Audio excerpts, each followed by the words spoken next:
Hey, everybody. DJ Vito Jr. here, San Antonio, Texas. We have a wonderful and great treat for you this afternoon. Who we have with us is a Tejano artist who is well known. She's a songwriter, singer, performer. She's also a humanitarian, also a school advocate. And we've got so many accomplishments to go through. We're going to let her tell her story, but it's my pleasure to introduce to all of you here at New Mex Radio, the one and only, the lovely Patsy Torres. Hello. Thank you, Vito. Thank you for having me. And hello to all your listeners and viewers. Great. How are you feeling? Feeling great. I mean, it's the holidays. That's my favorite time. That's right. Oh, I love it. Awesome. We saw you at the Tejano Music Awards on Saturday. Yes. Awesome time. You presented the first Yes, award. presented a female vocalist. And it's the only chance that us artists actually get a chance to see other artists and take pictures with them and say, hey, how have you been? What you up to? You know, Right. We're all compadres and comadres. And, so it was great to see everybody. It's been a long time, Yep, that's especially right. with COVID, things were virtual last year and the year before. That's right. So, And back after 2 years and actually Yes. at a new venue, Techport Arena. Brand awesome new place. venue. Yeah. Awesome place. It was our Air Force field that was turned into this beautiful event center. It's really nice. My first time there. No, ours as well. Yep. Let's start a little bit from the beginning, Patsy. I know I read about you starting early on in high school with your music career. You were a trumpet player. Is that correct? I just played trumpet, and I only played it because my younger sister, started playing saxophone in the high school band, actually middle school band. Yeah. And she started getting out of class for everything. Pep rallies and band camp and field trips. I was like, I want to get out of class. Right. I'll play anything. I don't care. And my grandfather had an old trumpet, rusty and everything. And he said, well, if you want this trumpet, I go, yeah, okay, I'll learn trumpet. And I just started practicing and got into the school band. And That's then awesome. later got into the marching band and the concert band and the jazz band. And because I just kept practicing to catch up. Right. And I really loved playing trumpet. That's awesome, And then you finally got noticed, right? Because you had actually put out a song and got noticed by a record label. Well, what happened was when we graduated from high school, I was going to go to college to be a medical doctor. My grandfather was Dr. Torres, and he was my idol and my inspiration. I wanted to be like him. He was a healer. His patients loved him. He had healing hands, and I wanted to make a difference. I wanted to be like him. That was the plan. I never planned to go into music, Right. but we made a little group, and I was the trumpet player. My sister was a sax player. We had other friends that were the horn players and the guitar and the vocalist and everybody. And we started making money. Wow. And we named the band Blue Harmony. And we were like, hey, we're making money. Hey, well, this will pay for college. This will pay for Sure. books. This will pay for an apartment. Right. So that's how it started in the, playing in bands. And the first Tejano music I played was on my trumpet. Wow. I didn't sing at all. Okay. I was not in choir. No aspirations of being a singer in any way. Wow. It wasn't until some of the guys started leaving for the military, and then my sister left. She got married and left the band. And the new guys that came in, they were older guys, like 21, 22, were like, ooh, they're old, And they said, well, you know what? We don't need this big brass section. We just get one keyboard player and we'll save some money. So I was on the chopping block. I see. So I was like, wow, how am I going to pay my apartment, my Right. school? What am I going to do? And they went, well, if you could sing, maybe we'll see if we can keep you in a little bit. Because a lot of the bands, because it was a copy band, had female vocalists. Right. Said, well, if you can sing, maybe we'll see what happens. That's how I started. I just started to sing, Wow. scared to death. And I'd only been singing 6 months. And we were playing at a wedding. And a Tejano promoter came in right when I was singing Wow. that one song a night. Wow. That's it. The rest of the night I was on my trumpet. And what are the chances, right? And he came up and he goes, hey, I'm going to put you guys on a record. Wow. And they go, so how many songs does the girl know? And they were like, one. Yeah. And then the male vocalist, they didn't want him on the album. Oh, really? And he was the lead singer for the band. Oh, man. So I went to the studio recording for the first time, heard my voice for the first time. And I was like, It was just freaky to me. I was like, I'm not a singer. Right. I'm a trumpet player that's going to be a doctor.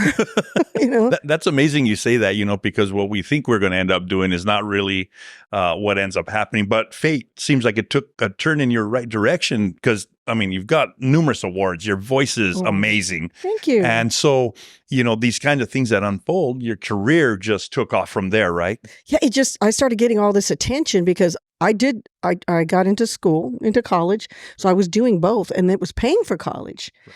And so when I started doing, you get on the radio like now and they're saying, so how long have you been singing? Well, by that time I said 9 months. And they're like, oh, so what is your future? I'm going to be a medical doctor like my grandfather. And they're like, who's your inspiration? My grandfather. Right. It was none of the answers they're used to. Right. And because I thought, well, this is fun, but I got school and I have my dreams of being a medical doctor. Sure. Especially I wanted to be a pediatrician. Right. And so the word got around because they heard it on the radio and I was approached by the mayor and other city officials. They said, we'd like you to start touring our schools and talking to our kids about education and staying in school, staying away from drugs and all that because I was drug free. Right. And so I said, okay. And that started something else there. Wow. So the doors that opened for you were just amazing, Yeah, and I'm getting airplay on the radio. It all seems so simple back then. Like I was like, you just record a record and then it's on the radio. Right. And then they put you on magazine covers and they interview you and that's just what happens. Right. I didn't realize how blessed I was. Because I was like, any minute I was ready to just hang it up and just do nothing but school. Right. So did you end up finishing college? And yes, I did. That's awesome. I got my science degree. And when I did that, it was real rough because I would be at a gig till 4 a.m, by the time you get home. Right. And then I'd have a 7:30 a.m. inorganic chemistry class. And so once I graduated, I was like, I can't do both anymore. And I sat down with my grandfather, Dr. Torres, and I told him, I said, I can't do it. I don't think I can do both. And he goes, you're right. Right. So I was ready for him, like, okay, hit it. And he goes, you have a God-given gift. And you've been going to the schools, talking to kids. And he goes, Chiquitita, I think you should sing. Wow. I couldn't believe it. That's awesome, actually. I know he wanted me to be a doctor more than anything. And right. I felt like God was talking through him because he said, you can be a doctor of the soul. You can do preventative medicine. Talk to the kids, talk to the people before they get in trouble. Well, that's a powerful message, That's powerful. And that's when I said, okay. And I went straight into the music. I made a program called the Positive Force Tour where my band and I toured high schools telling the kids, stay in school. Right. Don't do drugs. Look at higher education. Don't bully, get away from gangs, stuff like that. Right. And we did that for years and years and years and years. That's awesome. We'll get to your work in the schools because I saw some of the work you have done and it's amazing as well. Thank you. But first, let's talk about your music only because you did an extensive tour in Europe as well. Yes. So you've been to a lot of cities in Europe. How did that go? Because, you had Japan, you had Guam, you had, it's amazing. Turkey, Spain, Greece. Right. Italy, China. I'll put it this way. At the Asian countries, I got used to going like that all the time. They're very respectful, very good manners. Right. And what I found out worldwide was they're not too crazy about Americans, but they love musicians. Wow. So when we went to perform somewhere, they rolled out the red carpet. They treated us great. They loved our shows. But if we went sightseeing by ourselves out in the city, it was a whole different story. Oh, wow. Yeah, it was different. That's amazing. Yeah. So at the time that you were in Europe, you were touring totally all the time. Mm-hmm. You're also garnered so many awards already. It's hard for us to mention all of them, but pick a few key ones that I think the awards that mean the most to me have been my community awards. I've been given awards by senators and by the Texas War on Drugs and also LULAC gave me the presidential citation for my work in my communities, and I guess I love my music and I'm proud of my band and everything, but those awards, it speaks to my humanity, Right. you know, and how I feel about giving back, because there was always that little regret in me that I didn't become a medical doctor, Right. because I'd be at a hospital and thinking, should I have been here saving lives, you know? Right. And one time I did a concert. Actually, it was just a speaking. I sang and spoke to cancer little children at the children's hospital. They were cancer patients. Right.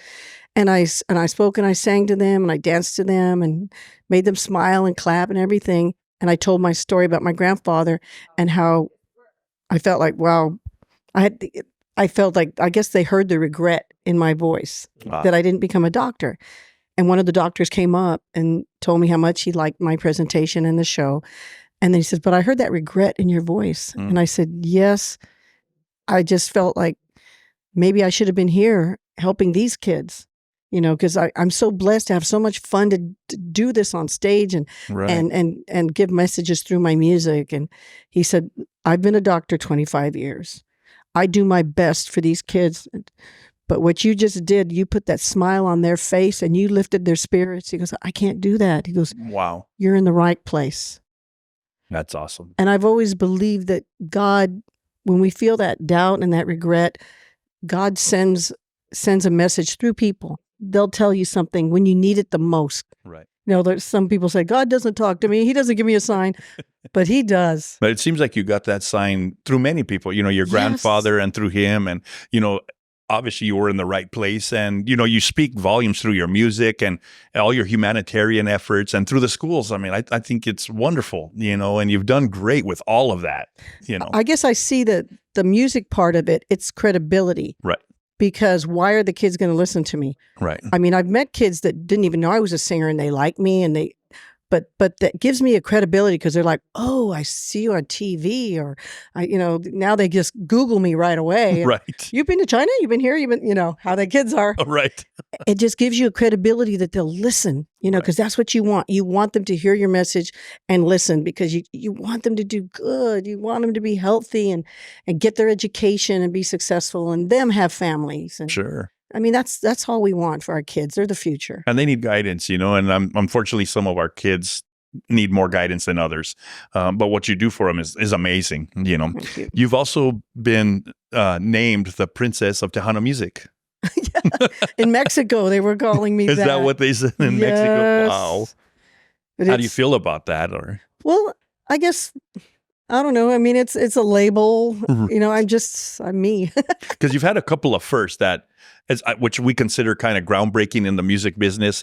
You were credited with having one of the first music videos for a female artist as well, right? Yes, we were played on MTV. Awesome. and we found out we have a historian here, a wonderful historian. His name is Ramon Hernandez. Mm-hmm. And he let us know that we made history when we performed Tejano music on the CBS SeaWorld special. Wow. No artist, male or female, had ever performed Tejano music on national and international television. Can you believe that? I can't. Nobody before me had ever done it. Every time they had a chance to be on television like that, they did an English song. They did pop like country or something. They never did Tejano. And I did. And they said, you exposed Tejano for the first time on national and international television. That's awesome. So you made history. And I was like, wow. Right. A big honor. That's great, for the Latino community, for here in San Antonio, from where your hometown is.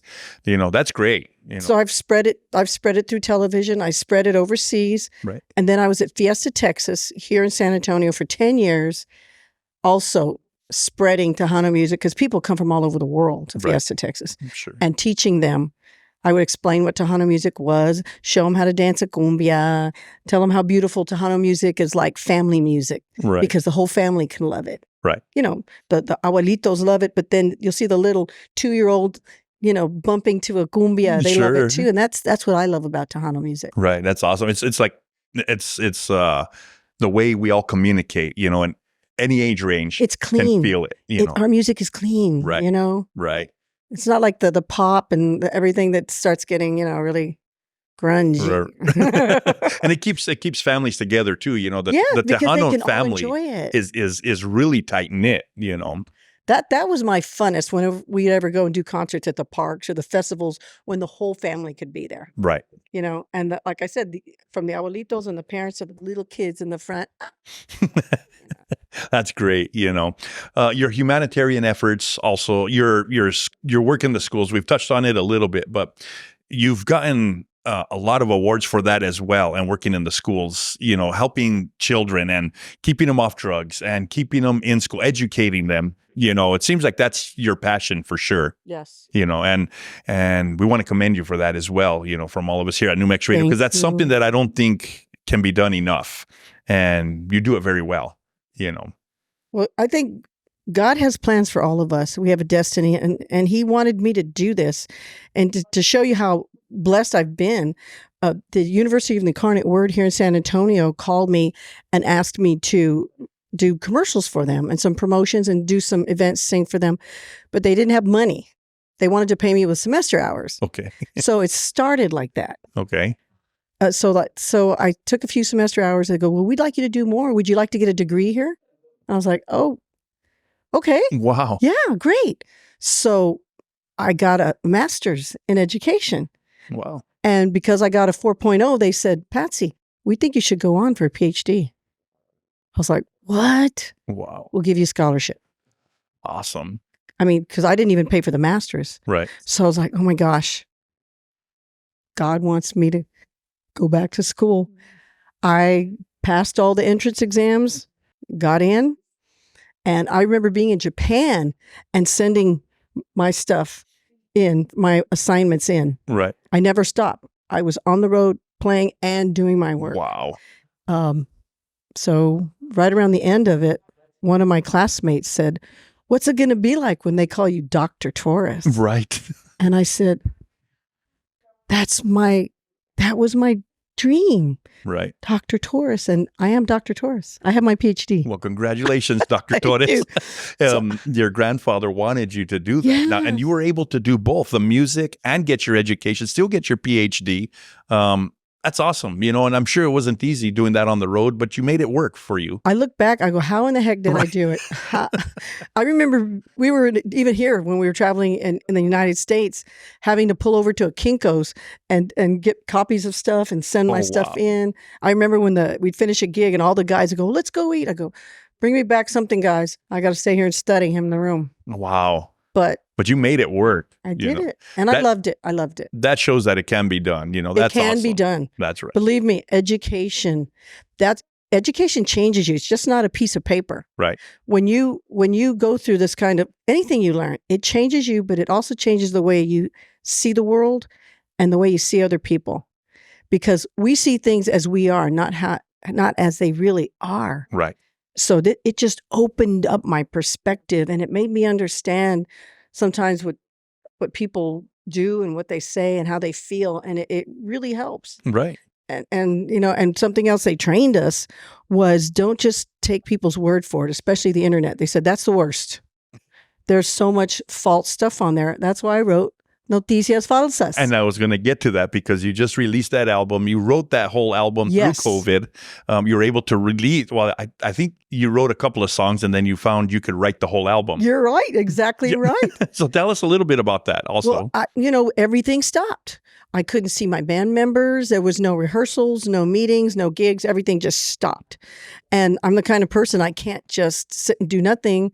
And I know a lot of my friends were like, oh, we're just going to, binge on Netflix. Or I goes, I can't do that. I can't. Right. So I started working on a new website for me. And like, what can I do? And when I did start seeing the social media, I was like, wait a minute. It says this here, but it says this here. Right. Totally different.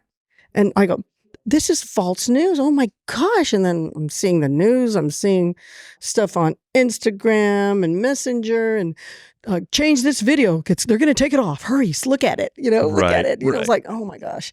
So the Noticias Falsas started, and I was like, and it just started coming to me. And when I get in that zone, I can't sleep. I try to go to sleep and the music and words, I'm like, oh, I got to get up and write. Right. They're just in there. You got to get them out. So I got it.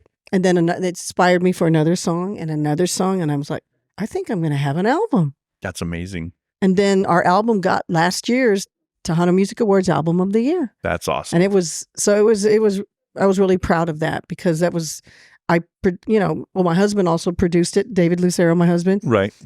But so we co-produced it. I directed, arranged, wrote the songs and everything. It was like, that's amazing, and I think so many artists such as yourself during COVID, it's hard because musicians are used to performing. yes. Once COVID hit, it was hard for any musician to keep going, but you were able to do a whole album right out of COVID and write the whole thing, produce it and record it, get it out and win Album of the Year. That is amazing. That's an accomplishment in itself. Thank you. And the guys and I were really proud. I bet. That's awesome. We weren't eligible for this year because we didn't record it. It's always the year before. Exactly. And that was from 2020. So we're going to have a new one in 23. Okay. But then that won't be eligible till 24. Yeah, right. You have a couple of new songs out now as it is. Yes. Let's talk a little bit about your Christmas album though first before we go on. I had so much fun doing that. Right. There was another thing. I picked the songs, I arranged them, made just the way I wanted them, everything about it. All the production of it. There's some great songs on there as well. Thank you. Some of my favorites. And you have a couple of originals, right? I have an original. It's called I've Got That Christmas Spirit in My Soul. And it was another one. It came to me and I got up, started writing it. And the next morning, the birds are singing. And there it was. And I remember going to my husband and singing it to him. He was like, wow, you did that overnight. That's amazing. I can't wait for you to hear it. Right. I can't wait either. We're going to get it on rotation for the station as well. It's amazing to me that comes to you so naturally and, you have it overnight. That's amazing, It won't let me sleep. In fact, right now, I just wrote a song for the Virgen de Guadalupe because I'm going to be on Galavision December 11th. Okay. Because every year, almost every year I've done it. We sing to the Virgen de Guadalupe. It's a big celebration, And so I wrote a beautiful song, and it's going to be my original song. And Stephanie Montiel and I are going to perform it. I wrote it as a duet for her and I. Oh, wow. That's awesome. For my sister. Well, we can't wait to hear it as well. Let us know when you have it out. Well, it'll be on Galavision. It's okay. International television, December 11th. Okay. It's going to be part of coming up real soon. Yes. Okay. Yeah. So that's right around the corner. Wow. And you got a couple of other new releases out as well? Yes. Well, I was a big fan of Olivia Newton-John. Right. I loved her. I mean, she was so precious to me and she was so innocent.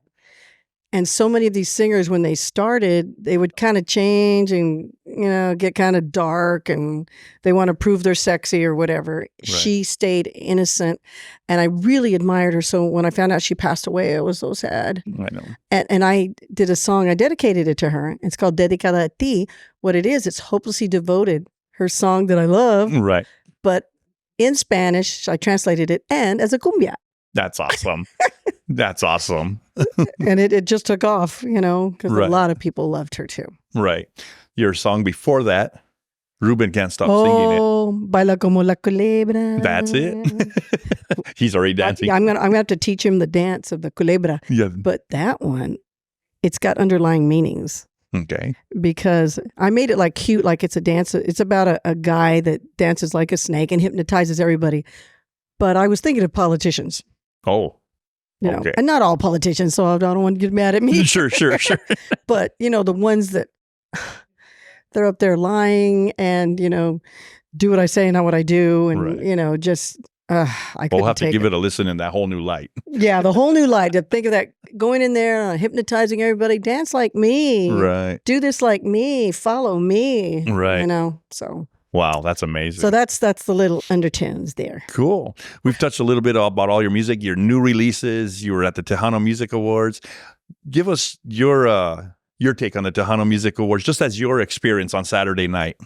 Well, the new venue is really nice, mm-hmm. and the fans there are precious. Oh my gosh. It was really expensive for them. I know. They're really fans because it was very expensive. The production was really nice. Like I said, the best part was getting to see all my friends. Right. To see them. And so I was proud of that. And I plan to do more with them. They talked to me after the show, the the board members, they Right. want me to do some more stuff for them. And I was like, yeah, it's about promoting Tejano music and the genre. And a lot of the newer girls, I'd met some of them. I met some new ones, and I really like all of them. Right. Because they're very sincere and sweet and very talented. Right. So I'm excited for the future. That's awesome. man. We didn't used to have a lot of girls. Now, we have a lot. I can't even keep up with the names. Right. but they're sweethearts. Right. So I'm excited about the future for them, and I want to help them, any way I can. In fact, that night I talked to a bunch of the girls. I'm like, let's do something. There you go. Collaboration. Let's do a little duet, something. They're That's awesome. let's do something fun. That's awesome. And there's so many, like you said, up and coming new artists that are so talented. Yes. Yes. I mean, beautiful voices and wow. Yeah. Yes. And in fact, some of them performed that evening, and we were just, in awe about, how these girls perform, and, they're just amazing, anymore. Yeah, I see a lot of them I hadn't heard them sing. Right. I kind of knew their names and met them, but to actually hear them sing, I was like, and I told them, and they're like, thank you. Right. That's awesome. And I'm sure they look up to you. You're like, you're working the schools again. Well, so you have that teacher. Well, my sweetie was Shelly Lattis. Right. We go way back. I mean, Shelly's such a sweetheart. It was hard to see her perform for the last time now for the TMAs. Bless her heart. Wonderful performance after 40 years of being there. That's we awesome. actually have a surprise. Oh, do you really? Yes. Can we talk about it? Yeah, because she doesn't know. Okay. We are going to do a special concert December the 27th, I believe. Okay. And all of us girls are going to be there, and we're each going to sing a song, one of her songs. Oh, wow. To her, kind of like they do at the Kennedy Center, Right. when they recognize her, and we're going to get to say a speech and just show her how much we love her, and we wish her the best in everything she does. And so I think it's going to be a beautiful night. That's awesome, and here in San Antonio. Wow. And that's the 27th, you said? Yeah. I Okay. believe it's the 27th or something. 27th or 29th. Well, send us the details for that. But I know it's during the week. That's Awesome. what we picked. We didn't get a weekend because it's too close to New Year's. So she doesn't know about it. Yeah, she's going to know. We have to let her know. Right. But she But doesn't. we have a she doesn't surprise know coming how- to Shelly Lattis. She doesn't know how big it's going to be. Right. That she doesn't know. And she doesn't know what I'm going to say or what I'm going to sing for her. So That's amazing. That's awesome. What does the future hold for Patsy Torres? well, I just released a brand new single that's going to be on the 2023 album. Okay. It's a medley, and it's called Patsy's Throwback Medley. Awesome. And it's songs that I did, hit songs I did in the 80s Wow. when I was first starting. And I did them in the original keys. Oh, wow. You know how they usually lower the keys Yeah. when you get older? Yep. I said, I'm going to do them in the original keys. So That's I did. awesome. So my band and I did it, but they're different because it's more like today and not back then. Right. I get you. Back then they kind of had some little cheesy ding, ding, ding, ding, Right. So you brought it up to date, though. Yeah, it's up to date and, Awesome. and it's fun. It's a medley. It's 3 songs all Great. together. So the whole thing's like 6 minutes. Wow. Okay. Yeah. So, but it's cool, and we're going to do a video on it. Oh, awesome. And so we got some really cool concepts for that. Can't wait to see that as well. You're a busy lady. And then I wrote some more brand new songs to put on the new album. Wow. And so just a lot of stuff happening. I also do a Patsy Cline tribute. Wow. Did you know that? You know what? I came across it on your website. Tell us a little bit about that. That was an accident too. It was another. I had met a guy that he was from Vegas, and I went up to sing a song with him, and he was like, "Oh, we have this great chemistry. Could you do more shows with me? But I want you to like dress up and wear wigs and all this stuff." And I was like, "What?" Wow. So he got me into doing characters, and I was doing Connie Francis Oh, wow. because it was an Italian type gig we did. And so I had the wig, the whole thing. Well, this company from Fredericksburg saw me on Facebook, and they just saw the picture. And I said, I'm having so fun with my tribute. They thought I was doing Patsy Cline. They said I looked like Patsy Cline. So they call me and they go, "You're Patsy Torres?" Yeah. I goes, "So do you do Patsy Cline?" And I'm thinking, I know crazy, Right. And I was like, "Yeah, okay, well, we want to hire you. You're going to come up here." And I'm like, "What is this?" "Well, it's a tribute. You only have to do 3 songs because we have a lot of tribute artists." I was like, "Okay." That's amazing. I said, "Okay." So I got the fringe outfit. I started studying her stuff. I learned the other 2 songs and studied her videos, how she talked. Right. and read all about her. And then everything went great. They booked me again and again and again. And then a country band came to me and said, we'd like to be your Patsy Cline band. We think you should do a whole show by yourself. So now I know I do 17 Patsy Cline songs. It's an hour and a half stage show for theaters. And I tell her story, and I do costume changes, and I tell the whole story as if I'm her. Wow. So I kind of talk like this, and I tell my whole life story when I was born in Virginia, stuff like that. That's awesome. Well, congratulations on that as well. It seems I'm just having fun. It's right. I mean, I love, we love music, and that's what it's about, and it seems like you've had so many doors open for you, and you've excelled at all the things that you've, come across. That's God awesome. Good. Yeah. That's great, It's fun. I mean, Fiesta, Texas, and then overseas, and then now the Patsy Cline. I've also done a 60s review with two other of my sister Tahanas, right. with the beehives and the gloves and the ooh wop, ooh wop. Right. We had a blast with that. Just they're like, Patsy, why do you do that? I go, it's fun, right? I mean, it's just fun. I like it. That's amazing, and you're very well. You do everything you do well. Thank so you. that's awesome, and I thank you for sitting down with us here at New Mex Radio, and I thank you for taking your time to be with me. Sure, well, in my beautiful city of San Antonio. That's right. Beautiful it is. Yes. Well, great, Patsy. Thank you so much once again for sitting down with us. It's a pleasure. We wish you well on all your endeavors. We look forward to all your new material.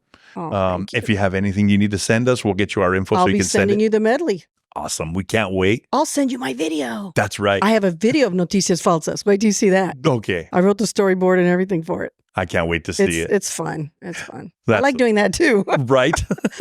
That's fun too. That's awesome. Well, from all of us here at New Mex Radio, from all of us here at our sister stations, also Razor Sharp Productions, New Mex Records, I'm DJ Vito Jr. here in the lovely city of San Antonio, Texas with the lovely Patsy Torres. I want to thank George Rivas. I want to thank Patsy's husband, David Lucero, for helping us coordinate this. And he's from New Mexico. And he is from New Mexico. That's why I love New Mexico. David's from Española. Yes. That's amazing. The Luceros. That's right. Hey, thank you guys so much for joining us here. DJ Vito Jr., live from San Antonio, Texas. Thank you for watching. Trying to get your hand here. Yep. God bless you. God bless all of you. Thank you. Thank you so much. Thank you.